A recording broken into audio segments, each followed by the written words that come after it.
بسم اللہ الرحمن الرحیم۔ السلام علیکم۔ میری شادی میرے چچا زاد سے ہوئی تو اس نے مجھے کمرے سے نکال دیا اور بولا تو ایک بد کردار لڑکی ہے۔ مجھے بہت غصہ آیا۔ میں رات روتے ہوئے سوئی۔ جب صبح اٹھ کر نہانے گئی تو یہ دیکھ کر سانس رک گئی کہ میرے پورے جسم پر نیل کے نشان تھے اور پورا جسم درد سے ٹوٹ رہا تھا، لیکن مجھے تو کسی نے نہیں مارا تھا۔ پھر یہ روز ہونے لگا۔ میرے جسم پر روز نیل کے نئے نشان ہوتے، لیکن مجھے رات کا کچھ یاد نہ آتا۔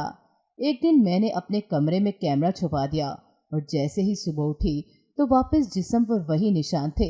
میں نے جلدی سے کیمرہ کھول کر دیکھا تو آسمان گویا سر پر آن گرا، کیونکہ اس میں تو میری نند میرے اوپر۔ مجھے صبح خیزی کی عادت تو نہ تھی، مگر میں جب بھی شہر سے گاؤں رہنے آتی تھی تو روز صبح ہی اٹھتی تھی۔ گاؤں کی زندگی شہر کی زندگی سے کافی مختلف تھی۔ جب بھی کبھی میں شہر کی بھاگتی دوڑتی زندگی سے تھک جاتی تو گاؤں کی پرسکون فضا میں سانس لینے چلی آتی۔ یہ وہ جگہ تھی جہاں میں نے اپنا بچپن گزارا۔ یہاں کی ہر گلی میں میں آنکھ بند کر کے جا سکتی تھی۔ ہمیشہ کی طرح آج بھی میں شہر سے کچھ دن کے لیے گاؤں رہنے آئی تھی۔ ویسے تو یہاں ہمارا آبائی گھر بھی تھا، مگر مجھے ہمیشہ سے اپنی خالہ کے ہاں رہنا پسند تھا۔ ان کی ممتا بھری چھاؤں ہمیشہ مجھے میری ماں کی یاد دلاتی تھی۔ ان کے 2 بیٹے اور 2 بیٹیاں تھیں۔ ایک بیٹی کی شادی ہو چکی تھی اور ایک بیٹا اور بیٹی تقریباً میرے ہم عمر ہی تھے۔ خالہ کے سب سے بڑے بیٹے مجھ سے چند سال ہی بڑے ہوں گے۔ وہ لیے دیے رہنے والے انسان تھے۔ میں جتنے دن بھی خالہ کے گھر رہتی ان سے سامنا کم ہی ہوتا تھا۔ کبھی کبھی میں انہیں آدم بزار بھی کہتی تھی۔ مجھے لگتا جیسے وہ کسی اور ہی دنیا میں رہتے ہیں، جسے خود سے بھی اکتائے ہوئے ہوں، اور میں ان کے بالکل برعکس تھی۔ رنگوں اور خوابوں کی دنیا میں رہنے والی، بے ساختہ ہنسنے والی میں زندہ دل لڑکی تھی، اور اپنے دونوں چھوٹے کزن سے میری خوب بنتی تھی۔ میں جب بھی وہاں جاتی ہم کئی گھنٹے گاؤں گھومنے میں گزارتے تھے۔ گاؤں میں میرے اور بھی رشتہ دار رہتے تھے۔ انہی رشتہ داروں میں سے ایک میرے چچا لوگ بھی تھے۔ ویسے تو وہ میرے ابا کے کزن تھے، مگر ہمارا ان سے سگے چچا والا ہی رشتہ تھا۔ وہ ہنسمکھ اور زندہ دل انسان تھے۔ میں اکثر ان کے گھر بھی رہتی تھی، مگر ان کے بچوں سے میری زیادہ بات چیت نہیں تھی۔ ان کا بڑا بیٹا کسی دوسرے شہر میں پڑھتا تھا، اور اس کے علاوہ ان کی ایک بیٹی تھی، وہ مجھ سے کم ہی بات کرتی تھی۔ چچی اور چچا ہی سے میری زیادہ بات چیت تھی۔ وہ ایک گھنا جنگل تھا، شاید کوئی رین فارسٹ، ہر طرف گھنے درختوں کی ایک قطار تھی۔ میں دھیرے دھیرے قدموں کے ساتھ آگے ہی بڑھتی جا رہی تھی، تبھی مجھے اپنے قدموں کے علاوہ کسی اور کے قدموں کی چاپ بھی سنائی تھی۔ میں نے مڑ کر دیکھا تو وہاں کوئی نہ تھا۔ میں نے پھر قدم آگے بڑھائے، وہ آواز پھر میرا پیچھا کرنے لگی۔ میرے بڑھتے قدموں کی رفتار تیز ہو گئی، ساتھ ہی میرے پیچھے آتے قدم بھی تیز ہو گئے۔ مجھے اپنا آپ اس وقت بالکل ایک ایسے کردار کی طرح لگ رہا تھا کہ جو رات کے اندھیرے میں قبرستان میں چل رہا ہو اور اس کے پیچھے کسی کے قدموں کی آہٹ آ رہی ہو، اور وہ آہٹ بعد میں اس کے جوتے کی آواز نکلتی ہے۔ مگر میں ایک کہانی کا کردار نہیں تھی، نہ ہی میرے پیچھے چلتے قدموں کی آواز میرے جوتوں کی تھی۔ کچھ آگے جا کر میں ٹھہر گئی، وہ آواز بھی رک گئی، مگر جب میں نے پیچھے مڑ کر دیکھا تو وہاں ایک بہت بڑا، میرا نام زیبا ہے، مگر گاؤں میں رہنے والے سب لوگ مجھے بانو کے نام سے پکارتے ہیں۔ میری زندگی کی کہانی بہت عجیب ہونے کے ساتھ ساتھ بہت دلچسپ بھی ہے۔ میرا بچپن گاؤں میں گزرا تھا۔ میں نے اپنی ابتدائی تعلیم یہاں رہ کر حاصل کی۔ ابھی اوائل عمری میں ہی تھی کہ میرے والدین نے شہر میں شفٹ ہونے کا فیصلہ کیا۔ بظاہر یہ فیصلہ میرے اور میرے بہن بھائی کے بہتر مستقبل کے لیے کیا گیا تھا، مگر میں نے جیسے ہی لڑکپن کی سرحد پر قدم رکھا میں گاؤں آنے جانے لگی۔ شہر شفٹ ہونے کے بعد میں جتنی بار بھی گاؤں آئی، میرے والدین نے کبھی مجھے ہمارے آبائی گھر رہنے کی اجازت نہ دی۔ آج بھی مجھے میرے بچپن کے وہ دن یاد تھے جو میں نے اس گھر کے آنگن میں کھیلتے ہوئے گزارے تھے۔ وہ میری زندگی کی سب سے قیمتی یادیں تھیں۔ آج صبح ہی سے موسم بہت خوشگوار ہو رہا تھا۔ کالے بادلوں نے پورے آسمان کو ڈھانپ رکھا تھا۔ یوں لگتا تھا گویا ابھی برس اٹھے گا، اور واقع میں ہی کچھ ہی دیر میں تیز بارش شروع ہو گئی۔ میں اور میری خالہ زاد سمینہ پکوڑے بنانے کچن کی طرف بھاگے۔ ہم دونوں ہی بارش کی دیوانی تھیں۔ ابھی ہم پکوڑے بنا ہی رہے تھے کہ میں نے کچن کی کھڑکی سے دیکھا کہ بیرونی گیٹ سے کوئی اندر داخل ہوا ہے۔ میں تیزی سے باہر کی طرف بڑھی۔ آنے والا میرے لیے اجنبی نہیں تھا، وہ میری خالہ کا سب سے بڑا بیٹا ظہیر تھا۔ میں چہرے پر مسکراہٹ سجا کر اس کی طرف بڑھی اور سلام کیا۔ اس نے ایک پل رک کر میری طرف دیکھا और फिर सर झटक कर मेरे पास से गुजर कर चला गया। मैंने भी अपना रुख किचन की तरफ कर लिया। उनकी बेरुखी मुझे हमेशा अजीब से एहसास में मुब्तला करती थी। वो जितना दूर दूर रहते थे मैं उतना ही उनकी तरफ खींचने लगी थी। बाज़ दफ़ा मुझे लगता था कि वो जानबूझकर ऐसा करते हैं, मगर मैं तो फिलहाल अपने दिल की बदलती धड़कनों से परेशान थी। वो जब भी मेरे पास से गुजरते गोया मेरे दिल की दुनिया हिला जाते। मैंने अपने एहसासात कभी खुद से भी नहीं कहे थे। ये मेरे लिए एक बिल्कुल अजीब सूरत हाल थी। मेरे चलते कदम रुक गए थे और पीछे से आती आवाज़ भी। मैंने धीरे से गर्दन मोड़ कर देखा तो वहाँ एक बहुत बड़ा हियोला खड़ा था। कुछ पल को मुझे लगा गोया मेरी सांस रुक गई हो। फिर एकदम होश में आकर मैंने पूरी तेज रफ्तारी से भागना शुरू कर दिया। मेरी सांस बहुत बुरी तरह फूल चुकी थी। मुसलसल भागते भागते मुझे अचानक एहसास हुआ कि मेरे पीछे कदमों की चाप बहुत पहले ही रुक गई थी। मैंने डरते डरते धीरे से गर्दन मोड़कर पीछे की तरफ देखा तो दूर वो हियोला खड़ा था और मेरे देखते देखते ही वो फजा में कहीं गुम हो गया। चलते चलते मेरी सांसें फूलने लगी तो मैं कुछ देर सस्ताने के लिए एक दरख्त के नीचे बैठ गई। मैं आज अपने चचा के घर जा रही थी। थोड़ी देर बाद जब मैं थोड़ा बेहतर महसूस करने लगी तो दोबारा से चलने लगी। थोड़ी देर बाद चचा के घर का दरवाज़ा नजर आने लगा। मैंने कदम तेजी से बढ़ाते हुए रास्ता अबूर किया और दरवाजे पर पहुंचकर मैंने जोरदार आवाज़ के साथ दरवाज़ा बजाया। कुछ देर बाद दरवाज़ा खुल गया, मगर वहां खड़ी शख्सियत को देखकर मैं एकदम सख्ते में आ गई। वो चचा का बेटा था जो शहर में रहता था। मैंने उसे काफ़ी अरसे बाद देखा था। इसमें कोई शक नहीं था कि वो एक मशहूर कर देने वाली शख्सियत का मालिक था। मैंने उसे दरवाजे पर ही ऐस्तदा देखकर उसकी आंखों के आगे हाथ लहराया तो वो साइड पर हो गया। उसका अंदाज मुझे थोड़ा अजीब लगा। खैर मैं अंदर की तरफ बढ़ गई। चचा चची हमेशा की तरह मुझे देखकर खुश हो गए थे। उनकी नकचड़ी बेटी दूर से ही हाय बोलकर बाहर चली गई। मैं जब भी आती वो घर पर कम ही दिखती थी। मुझे उसका ये रवैया सख्त नापसंद था। वो एक बहुत ही अजीब लड़की थी। अपने माँ बाप से भी लापरवाह रहती थी। हर वक्त न जाने किस दुनिया में खोई रहती थी। उसकी हरकतें भी मशकूक थी। लोग तो इससे पागल और दीवानी तक कहने लगे थे, मगर उससे गोया इन सब बातों से कोई सरोकार नहीं था। मैंने जब बहुत बार चाहा कि मैं उससे बात करूं कि कम से कम अपने वालिदैन का ख्याल ही रख लिया करे, उनकी तन्हाई को दूर करने को ही सही कुछ पल को उनके पास भी बैठ जाया करे, मगर वो किसी से भी सीधे मुंह बात नहीं करती थी। तभी मैं भी आज तक उससे कोई बात नहीं कर पाई थी। चची ने मुझे अंदर बुलाया तो मैं उनके साथ अंदरूनी कमरे की तरफ बढ़ गई। दोपहर के खाने और शाम की चाय से फारिग होने के बाद मैंने चचा और चची से वापस जाने की इजाज़त मांगी। उन्होंने रात रुकने का कहा, मगर मैंने अगली बार का वादा करके उन्हें आमादा कर लिया।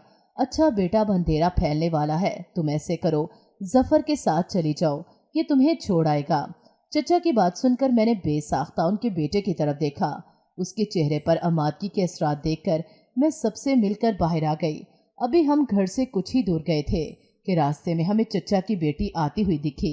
हस्बे आदत दूर से ही अपने भाई को हाथ हिलाकर आगे बढ़ गई। मैंने अपने चेहरे पर नागवारी के तासुरात सुझा लिए और बिना कुछ कहे आगे बढ़ने लगी। तुम मेरी बहन के रवैये से परेशान मत हो, वो तो ऐसी ही है, मगर दिल की अच्छी है। कुछ देर बाद खामोशी को तोड़ते हुए जफर ने वजाहत की, नहीं मैं बुरा नहीं मान रही, मुझे अब आदत हो गई है। मैंने लिए दिए अंदाज में जवाब दिया। उसने मेरी बेरुखी महसूस करके खामोशी इख्तियार कर ली। मैंने रुख मोड़कर उसे देखा। वो मुझे कुछ खास पसंद नहीं था, ना उसने कभी कोई बातचीत हुई थी, मगर इसके बारे में हमेशा मुझे कुछ ना कुछ खटकता रहता था। वो और उसकी बहन मेरे लिए एक मुअम्मा थे, एक ऐसी गुत्थी जिसे शायद मैं कभी ना सुलझा सकूं। मगर मैं खुद को ये सोचकर तसल्ली दे देती कि कौन सा मैंने अपना मुस्तकबिल उनके साथ गुजारना है, मगर मैं नहीं जानती थी कि मेरी किस्मत मुझे किस मोड़ पर ले जाएगी। कभी कभी ऐसा होता है ना कि जो हमारे वहमो गुमान में भी नहीं होता, हमारे साथ वही हो जाता है, और इस अचानक पलटे पर हम हैरान और परेशान रह जाते हैं। मैंने नज़र उठाकर आसमान की तरफ देखा। सूरज तलू होने वाला था और मुझे याद था कि मेरी माँ मुझे हमेशा इस वक्त बाहर निकलने से मना करती थी। मेरे साथ चलता शख्स और उसकी कैफियत से बेपरवाह मैं खुद में गुम आगे बढ़ रही थी कि अचानक सामने वाले गड्ढे को देख नहीं पाई। इससे पहले कि मैं ऊंधे मुंह इसमें जा गिरती, उसने मुझे पकड़ लिया। कुछ पल को तो मैं साकत हो गई। वो बहुत गहरी नजरों से मुझे देख रहा था, जैसे आंखों ही आंखों में कुछ पैगाम देना चाह रहा हो। मैं अजीब सी कैफियत में फंस गई थी। میں کوئی چھوٹی بچی نہیں تھی جو اس کے ایسے ارتکاز کو نہ سمجھ پاتی۔ میں نے دھیرے سے اس کے ہاتھ سے اپنا ہاتھ چھڑایا اور چپ چاپ اس سے نظر ملائے بنا آگے بڑھ گئی۔ پورے راستے ہم نے کوئی بات نہ کی۔ اس کی ایک بات جو مجھے اچھی لگی وہ یہ تھی کہ وہ مجھ سے ایک فاصلہ رکھ کے چل رہا تھا۔ نہ جانے گاؤں کے ماحول کا خیال تھا یا پھر واقعی وہ ایسا ہی تھا۔ بہرحال وہ شام کئی دنوں تک میرے دماغ پر چھائی رہی۔ میں مزید کچھ دن خالہ کے ہاں رہ کر سب سے مل کر شہر کی طرف روانہ ہو گئی۔ اپنے خالہ زاد کزن کی بے رخی اور چچا زاد کے التفات دونوں میں الجھتے ہوئے میں اپنے گھر پہنچ گئی۔ میرے گھر میں میرے 2 بہن بھائی اور بابا کے سوا کوئی نہیں رہتا تھا۔ میری ماں ہمارے بچپن میں ہی گزر گئی تھی۔ میں بہن بھائیوں میں سب سے بڑی تھی۔ بابا نے ہمیں کبھی کسی چیز کی کمی محسوس نہ ہونے دی تھی۔ رات کا دوسرا پہر تھا۔ جنگل میں گھٹا ٹوپ اندھیرا چھایا ہوا تھا۔ ہر طرف ہیبت ناک خاموشی کا راج تھا، مگر آج وہاں کوئی ہیولا نہیں تھا، نہ ہی کوئی قدموں کی چاپ۔ میں بھی کچھ دیر سستانے کے لیے ایک درخت سے ٹیک لگا کر بیٹھ گئی۔ میں نظر ادھر ادھر گھما کر دیکھا۔ ہر طرف بس بڑے بڑے درختوں کی کیتار تھی۔ وہ دکھنے میں اس وقت بہت ہی ہیبت ناک لگ رہے تھے۔ ہر طرف سناٹے کا راج تھا۔ بس کبھی کبھی کہیں سے کسی جانور کی آواز اس خاموشی کو چیر دیتی تھی، یوں جیسے اماوس کی کالی رات کا سما ہو۔ میں دبی بیٹھی آس پاس کا جائزہ لے رہی تھی، مگر مجھے کہیں سے بھی اس جنگل کا انت نہیں دکھائی دے رہا تھا۔ نہ جانے یہ جنگل کتنا بڑا اور گھنا تھا۔ مجھے تو بس ہر طرف دیو کامت پیڑ دکھ رہے تھے۔ میں نے تھک ہار کر گھٹنوں پر اپنا سر رکھ دیا۔ کچھ دیر ہی گزری ہوگی کہ میرے پاس سرسراہٹ سی ہوئی۔ میں ایک دم چکنی ہو گئی۔ عجیب بات تو اب مجھے اس سب کی عادت سی ہو گئی تھی اور میرا خوف کافی حد تک ختم ہو گیا تھا۔ میں نے گردن اٹھا کر دیکھا تو سامنے ایک سانپ میرے قریب ہی زمین پر رینگ رہا تھا۔ میں نے اپنی سانس تک روک لی اور آنکھیں بند کر کے دعائیں پڑھنے لگی۔ کچھ دیر بعد میں نے جب آنکھیں کھولی تو وہ وہاں پر نہیں تھا۔ میں نے اللہ کا شکر ادا کیا اور سر واپس گھٹنوں پر رکھنے ہی لگی تھی کہ مجھے دور درختوں کے جھنڈ میں ایک سایہ حرکت کرتا ہوا دکھا۔ میں اپنی جگہ پر بیٹھے بیٹھے اسے دیکھنے لگی، مگر وہ میری طرف بڑھنے کی بجائے وہیں کہیں غائب ہو گیا۔ یہ دوسری بار ہو رہا تھا۔ وہ ایسے ہی نمودار ہوتا اور پھر غائب ہو جاتا جیسے کبھی تھا ہی نہیں۔ ایسا تقریباً ہر رات ہونے لگا تھا۔ شہر میں زندگی بہت تیزی سے دوڑتی ہے۔ بعض دفعہ مجھے لگتا جیسے میں اس دوڑ میں ہار جاؤں گی۔ میں یونیورسٹی کی اسٹوڈنٹ تھی۔ ابھی میں BSc کے فائنل ایئر میں تھی۔ میں کوئی لائق اسٹوڈنٹ تو نہ تھی، مگر پھر بھی بہت سو سے اچھا پڑھ لیتی تھی۔ ہمارے گھر میں پیسے کی کوئی کمی نہ تھی۔ بابا کا اپنا کاروبار تھا اور گاؤں کی زمینوں سے بھی معقول آمدنی آ جاتی تھی۔ ابھی موسم گرما کا آخری پہر چل رہا تھا کہ میرے بھائی نے باہر جا کر پڑھنے کا فیصلہ کیا۔ پہلے تو بابا نہ مانے، مگر پھر اس کی ضد کے آگے ہار گئے۔ انہوں نے اس کے جانے سے پہلے ایک بہت بڑی تقریب رکھی اور گاؤں سے رشتہ داروں کو بھی مدعو کیا۔ میں نکسک سی تیار ہوئی۔ میں ایک پرکشش چہرے کی مالک تھی، مگر میری چھوٹی بہن جو اس وقت کالج میں پڑھ رہی تھی وہ بے پناہ حسن سے مالا مال تھی۔ اس دعوت میں بھی وہ ہر ایک سے بڑھ کر خوبصورت دکھ رہی تھی۔ گاؤں سے آئے مہمان اس کے آگے بچھے جا رہے تھے۔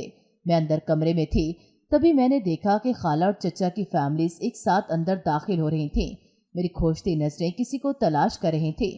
تبھی خالہ کے پیچھے مجھے وہ دکھ گئے، خالہ کے سب سے بڑے بیٹے اور میرے دل کے مکین۔ نہ جانے کب اور کس پل انہوں نے میرا دل چرا لیا تھا۔ میرے بے پناہ التفات کے باوجود وہ میری طرف نظر اٹھا کر بھی نہیں دیکھتے تھے، جیسے میں ان کے لیے کوئی معنی ہی نہیں رکھتی تھی۔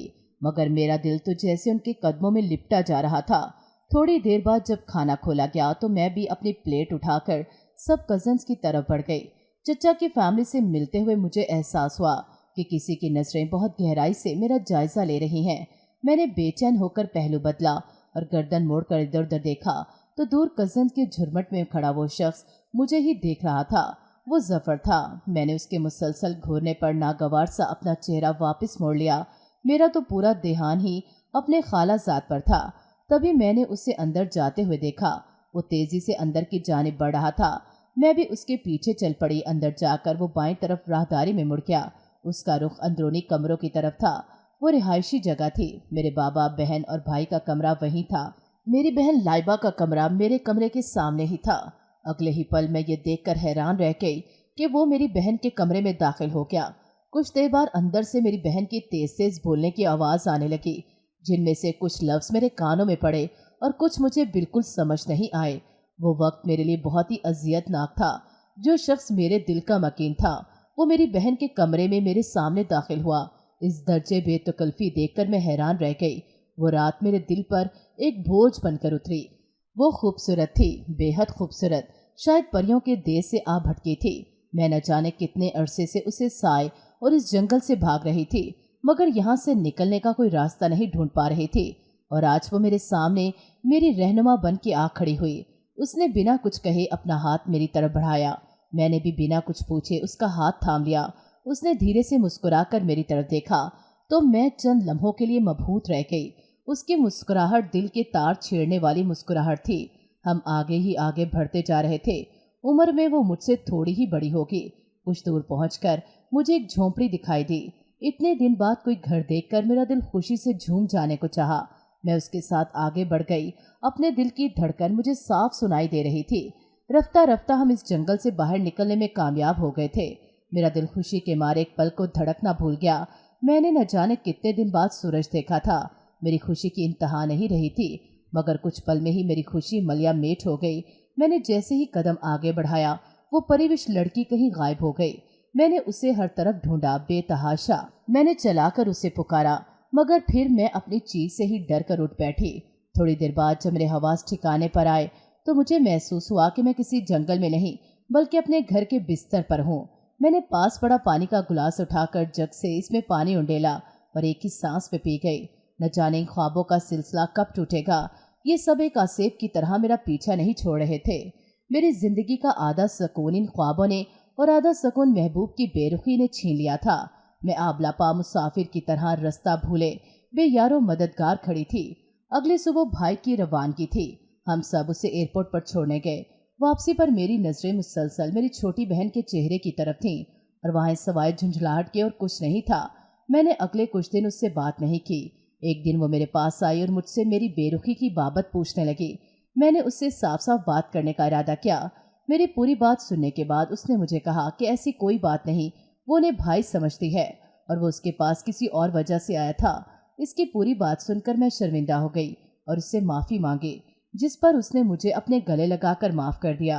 अगले कुछ दिन मेरे बहुत मसरूफ़ गुजरे, मगर एक दिन मेरी यूनिवर्सिटी से वापस आने के कुछ देर बाद जब मैं किचन में बैठी खाना खा रही थी तो डोर बेल बजी। मैंने आगे बढ़कर दरवाज़ा खोला तो मेरे चचा की पूरी फैमिली सामने खड़ी थी। मैं हैरान सी साइड पर हो गई और उन्हें अंदर आने का कहा। फिर जब तक वो वहाँ बैठे रहे मैं बेचैन ही रही कि न जाने क्या बातें हो रही हैं। कुछ देर बाद उनके जाने की इत्तला लाइबा ने आकर मुझे दी। मैंने सबसे मिलकर लाइबा की तरफ सवालिया नज़रों से देखा तो वो मुझे अपने साथ अंदर कमरे में ले गई। फिर उसने जो खबर मुझे सुनाई वो सुनकर मेरे हवासों पर गोया बम गिर गया। उसने बताया कि चचा और चची मेरा रिश्ता लेकर आए थे। मैं बेयकीनी की कैफियत में मुब्तला थी। समझ ही नहीं आ रहा था कि क्या करूं। अभी मैं एक झटके से संभली ही नहीं थी कि उसने मुझे एक और रूह फराज सी खबर सुनाई कि बाबा ने इस रिश्ते के लिए हाँ कर दी है और शादी की तारीख तुम्हारे पेपर्स के बाद की तय की है। बाबा से इख्तिलाफ की हिम्मत हम में से किसी में नहीं थी। वो एक रवायत पसंद और उसूलों के पक्के शख्स थे। मैंने कई दिन इस अजीब कश्मकश में गुजार दिए। एक दिन अचानक एक हादसा रोनुमा हो गया। एक शदीद तरीन रोड एक्सीडेंट में हमारे बाबा की मौत हो गई। मेरा भाई फौरी तौर पर वापस आ गया। बाबा को आबाई कब्रिस्तान में दफनाने के लिए गांव लाया गया। बाबा कई सालों बाद गांव आए थे, मगर कफन में लपेटकर। हर एक आंख अश्कबार थी। हम बहन भाई सदमे से निढाल थे। पुरसा देने आने वालों को खाला ही देख रही थी। मेरे दिल की दुनिया गोया तहबाला हो गई थी। दर्द था कि ख़त्म नहीं हो रहा था। बाप के ना होने का एहसास क्या होता है आज अच्छे से समझ आ रहा था, मगर दुख की बात तो ये थी कि जिसके दिलासे की मैं उम्मीद लगाए बैठी थी उसको कोई फ़र्क नहीं पड़ा था। वो जीव बेहिस इंसान था। रिश्ते नातों को अपने मफाद के लिए रोंदने वाला शख्स था वो। आज बाबा की मौत को 4 दिन हो गए थे।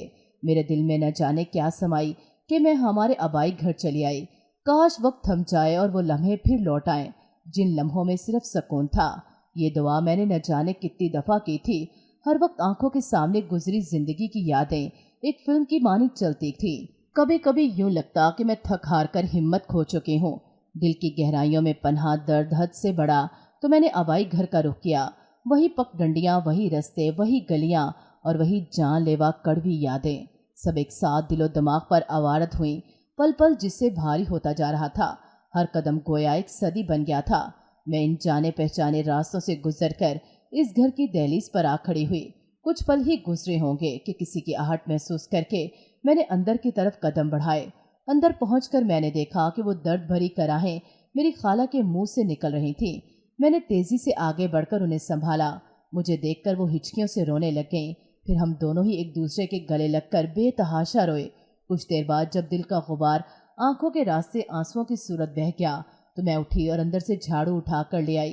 खाला मुझे हैरत से देखने लगी। मैंने सहन की सफाई की और खाला से कहा कि मैं इस घर को फिर से आबाद करूंगी। मेरी बात सुनकर वो भी खुश हो गई। ये वो घर था जहां अपना बचपन जिया था मैंने। इस घर को फिर मैं कैसे सूना रहने देती। मैं अपने बहन भाई के साथ इस घर में शिफ्ट हो गई। खाला भी हमारे साथ रुकने आ गई। बस नहीं आया तो वो शख्स नहीं आया जिसका मुझे शिद्दत से इंतजार रहा था। मगर जब वो मेरे मुश्किल तरीन दिनों में मेरे करीब नहीं था तो अब मेरे दिल में भी उसके लिए शिकवा आ चुका था। अब मैं अपने आने वाले कल के मुतल्लिक सोचती थी। एक दिन भाई ने चचा लोगों और खाला से मशवरा करके मेरी शादी करके लाइबा के साथ वहां से जाने का फैसला किया। मैंने चुपचाप उसके फैसले पर सर झुका दिया। यूं जो शादी मेरे पेपर्स के बाद होनी थी वो अब हो रही थी। इस तरह हंगामी बुनियादों पर होने वाली इस शादी को लेकर इस वक्त फिलहाल मेरे दिल में कोई जज्बात नहीं थे, ना ही मोहब्बत के ना ही नापसंदीदगी के। मैंने बस जैसे खुद को वक्त के धारे पर छोड़ दिया था। इस सब में मेरी होने वाली नंद का रवैया बहुत अजीब रहा। उसने किसी सुख दुख में शिरकत नहीं की, यहाँ तक कि अपने भाई के रिश्ते के लिए भी नहीं आई थी। अगले हफ्ते सादगी से बारात आई और मेरा निकाह हो गया। इसके बाद साथ ही रुखसती भी। अभी रुखसती को चंद घंटे ही गुजरे थे कि अजीब वाकया मेरे साथ रोनुमा हुआ।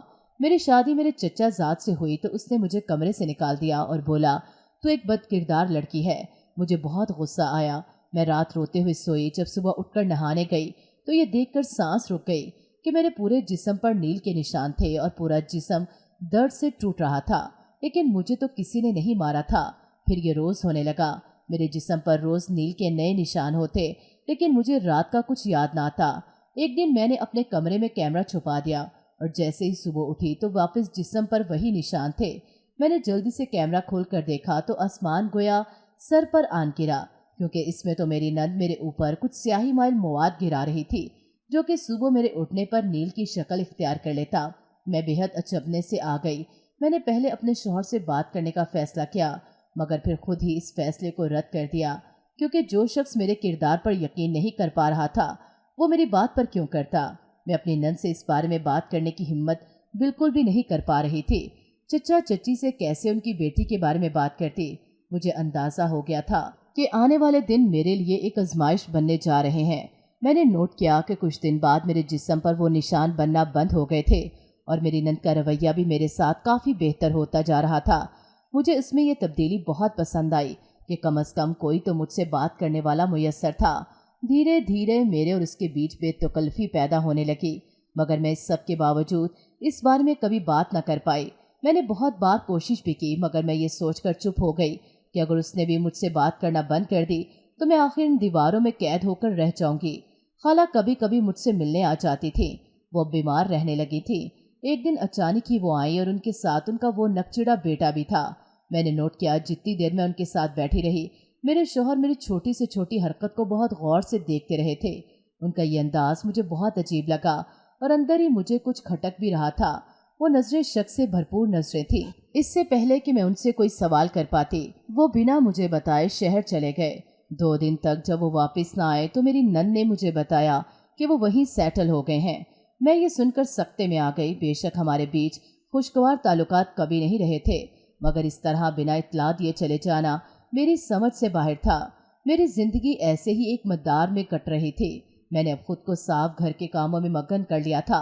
हाँ, एक बात जो सबके दरमियान हुई वो ये थी कि मेरे खालाजाद के इस घर में चक्कर लगने लग गए, कभी किस बहाने से तो कभी किस बहाने से, और मेरी नंद ही उससे हर वक्त बात करते पाई जाती थी। रस्मी सलाम दुआ भी इस शख्स से नहीं रखना चाहती थी। एक दिन अचानक मेरे शौहर घर आ गए। कुछ दिन सब नॉर्मल रहा। उनका ये रवैया देखकर मैंने हिम्मत करके उनसे सवाल कर लिया कि वो इतने दिन कहाँ थे, और ये मेरी आखिरी हिम्मत और मेरा आखिरी सवाल साबित हुआ। कहने को तो वो मेरा चचा जात था, और वो चचा जात जिसकी आंखों में मैंने अपने लिए मोहब्बत के रंग देखे थे, जो खुद आकर मुझे मांग कर गया था, उसका ये रवैया मेरी समझ से बाहर था। मेरे जरा से सवाल पर वो भड़क उठा। वो आंधी तूफान की तरह आया और हर चीज तहस नहस करके चला गया। मैं एक कोने में डरी सहमी खड़ी थी। हालांकि अब तक मुझे सबकी आदत हो जानी चाहिए थी, मगर ये सब मेरी फितरत और जिस माहौल में से आई थी उससे बहुत मुख्तलिफ था। मैंने आगे बढ़कर सारी टूटी चीज़ों को अलग किया और जो सही सलामत बच गई थी उन्हें उनकी जगह पर रखकर कमरे को पहले वाली हालत में वापस ले आई। इस सब से फारिग होकर मैं थक हार कर सर हाथों में गिरा कर बैठ गई। न जाने और कितने दिन मुझे ये सब सहना था। अब मेरी बर्दाश्त धीरे धीरे ख़त्म होती जा रही थी। एक रात में अभी नींद में ही थी कि एकदम मुझे चीखने की आवाज़ सुनाई दी। मैं बेसाख्ता उठकर बैठ गई। आवाज़ बराबर वाले कमरे से आ रही थी। मैं तेज़ी से इस कमरे की तरफ बढ़ी। दरवाज़ा आधा खुला हुआ था। मैंने अंदर झांका तो वहाँ का मंजर देखकर मेरे रोंगटे खड़े हो गए। अंदर मेरी नंद और मेरे खालाजाद मौजूद थे। मैं इस मंजर की ताब न लाकर अपने कमरे की तरफ भागी और अंदर से दरवाज़ा बंद करके वहीं नीचे बैठकर रोने लगी।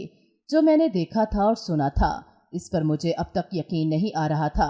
मुझे अपनी नंद पर तो पहले ही शक रहता था और एक बार उसकी तस्दीक भी हो गई थी, मगर अपने खालाजाद पर मैं अंधा भरोसा करती थी और शायद उसी का फ़ायदा उठाकर वो इस हद तक गिर गया था। अगली सुबह मेरी नंद मेरे कमरे में आई और मुझे कहा कि मैं आपके लिए नाश्ता बना कर लाई हूँ, कर लें। मैंने एक नज़र उसके हाथ में पकड़ी ट्रे पर डाली और उससे कहा कि ठीक है, इसको यहाँ पर रख दो। वो मुस्कुराते हुए वहाँ रख कर चली गई। इसकी मुस्कुराहट और फरेब से इस वक्त मुझे सख्त घिन आ रही थी। मेरा दिल किया मैं यहाँ से कहीं बहुत दूर चली जाऊँ। ये सोच आते ही मेरे दिमाग में एक नई सोच का दरवाह हो गया। फिर मैंने नहायत खुफिया तरीके से अपनी तैयारियां शुरू कर दी। साथ साथ मैंने अपनी नंद पर भी पूरी तरह नजर रखी हुई थी। एक दिन वो घर से निकली तो मैं भी उसके पीछे पीछे निकल गई। कुछ दूर जाकर मैंने देखा कि वो मिट्टी में कुछ दबा रही है और फिर वो वहां से एक पुराने मकान में दाखिल हो गई। मैंने उसका पीछा जारी रखा तो मुझे पता चला कि वो एक बोसीदा और बदबूदार घर था। मैंने उसके अंदर झांका तो वहां का मंजर देखकर मुझे यकीन हो गया कि मेरी नंद एक लंबे अरसे से इस काम में मुलव्विस है। मैं चुपचाप वापस आ गई। मैंने अपने बहन भाई को पूरी बात बताई और उनसे मदद मांगी। सारी बात सुनकर दोनों ने मुझे एक प्लान बताया जो सुनकर मैं काफ़ी मुतमईन हो गई। एक दिन मैं खाला के घर गई और उन्हें सारी हकीकत से आगाह किया और ये भी बताया कि उनका बेटा भी काफ़ी अरसे से इस सब में मुलव्वस है। ये सुनकर वो बहुत अफसुर्दा हो गईं। कुछ दिन बाद मैंने गाँव और मुल्क छोड़ने का फैसला कर लिया। इंतज़ाम तो सारा मेरे भाई बहन ने पहले ही कर लिया था, बस अब सही वक्त का इंतज़ार था और वो मुझे जल्द ही मिल गया। एक दिन घर पर कोई नहीं था तो मैं खामोशी से सामान लेकर खाला के घर गई। उन्हें अलविदा कहकर उनकी दुआएं लेकर मैं बस अड्डे की तरफ निकल गई।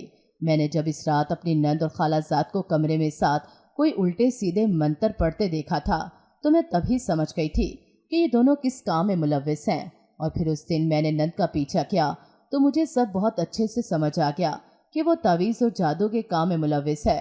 मगर मेरा खालाजाद क्यों इसमें शामिल था, ये मुअम्मा भी मैंने हल कर लिया था। वो दरअसल मेरी छोटी बहन को पसंद करता था और मेरी नंद उससे, मगर मेरी नंद हमेशा यही समझती रही कि वो मुझे पसंद करता है, इसलिए उसने अपने भाई को मेरे खिलाफ भड़काकर मुझसे बदजन कर दिया था। सिर्फ यही नहीं, वो एक लंबे अरसे से सब में मुलव्विस थी। मेरे जंगल के ख्वाबों में भी इसी कामों का असर था। वो शायद नफ्सियाती तौर पर मुझे कमज़ोर करना चाहती थी और वो मेरी शादी ख़राब करके अपने मकासद में किसी हद तक कामयाब भी हो गई थी। मगर इस सब के बावजूद वो ज़ात जो ऊपर बैठी है वो बहुत मेहरबान है। उसने मुझ पर भी अपना करम करके मुझे मज़ीद किसी बड़े नुकसान से बचा लिया। मैंने जाते हुए ख़त अपने शौहर के नाम लिखकर उसमें तमाम बातें तफसील से लिख दी और साथ ही इस नाम नहाद रिश्ते से आज़ादी का परवाना भी मांग लिया। वो मेरे जिस खालाजात को लेकर मुझ पर शक कर रहा था उससे तो अरसा हुआ मैंने उम्मीद रखना ही छोड़ दी थी, मगर जब तक मेरा ये ख़त उससे मिलेगा वो तमाम हकीकत से बाखबर होकर अपनी अकल पर रोएगा। तब तक मैं यहाँ से बहुत दूर अपने खालिस और सच्चे रिश्तों के पास होंगी। और रही मेरी नंद और मेरे खालाजात, तो मुझे अपने रब पर पूरा यकीन है कि वो अपने अंजाम को ज़रूर पहुँचेंगे।